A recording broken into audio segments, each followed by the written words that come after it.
శ్రీకాకుళం జిల్లాలో ఇద్దరు అగ్రనేతలు ఒకేసారి అటు రాష్ట్రంలో ఇటు జిల్లాలో పెద్ద ఎత్తున చర్చకు కారణంగా మారారు. మంత్రి అచ్చెన్నాయుడు, ఆమదాల వలస ఎమ్మెల్యే కూన రవికుమార్ గత కొద్ది రోజులుగా వివాదాలకు కేంద్ర బిందువులుగా మారారట. సంఘటనలు వేరువేరు అయినా కూటమి ప్రభుత్వానికి ఈ అంశాలు ఇరుకున పెట్టేలా ఉందన్న టాక్ నడుస్తోంది. మంత్రి అచ్చెన్నాయుడు మీద అవినీతి సంబంధించిన ఆరోపణలైతే ఎమ్మెల్యే కూన రవికుమార్ మీద ఓ మహిళా అధికారి బదిలీ అంశం వివాదమైంది.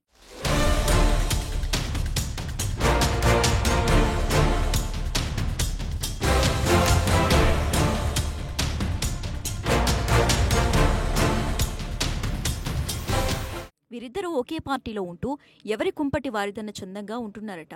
రెండు ప్రధాన సామాజిక వర్గాలకు ప్రాతినిధ్యం వహిస్తున్న ఈ ఇద్దరు పార్టీ కార్యక్రమాల్లో ఎవరికి వారే యమునా తీరే అన్న చందంగా వ్యవహరిస్తారట.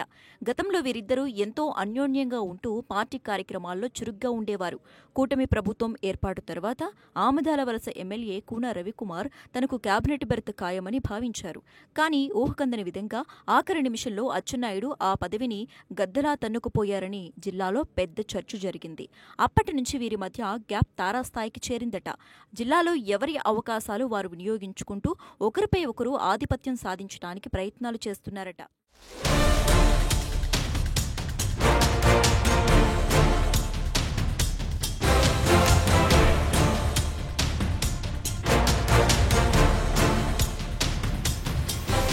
ఆమదాల వలస నియోజకవర్గం పొందూరు కేజీబీవీ ప్రిన్సిపల్ సౌమ్య చేసిన ఆరోపణలు ఇప్పుడు జిల్లాలో చర్చనీయాంశమయ్యాయట.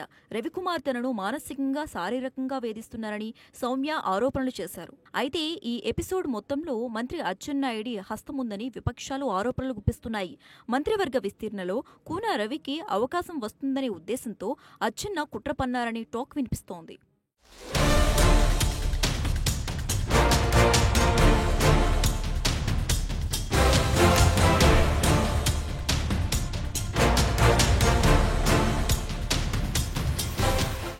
వ్యవసాయ శాఖ మంత్రిగా వ్యవహరిస్తున్న కింజారపు అచ్చెన్నాయుడిపై ఏపీ ఆగ్రోస్ సీఎం ముఖ్యమంత్రి కార్యాలయానికి లేఖ రాశారట.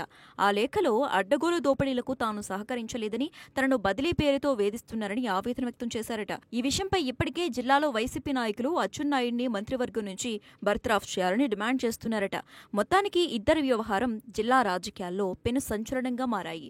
ఈ ఇద్దరు సీనియర్ నాయకులు వ్యవహరిస్తున్న తీరు కూటమి ప్రభుత్వాన్ని ఇరకాటంలో పెట్టేసిందని విశ్లేషకులు అభిప్రాయపడుతున్నారు.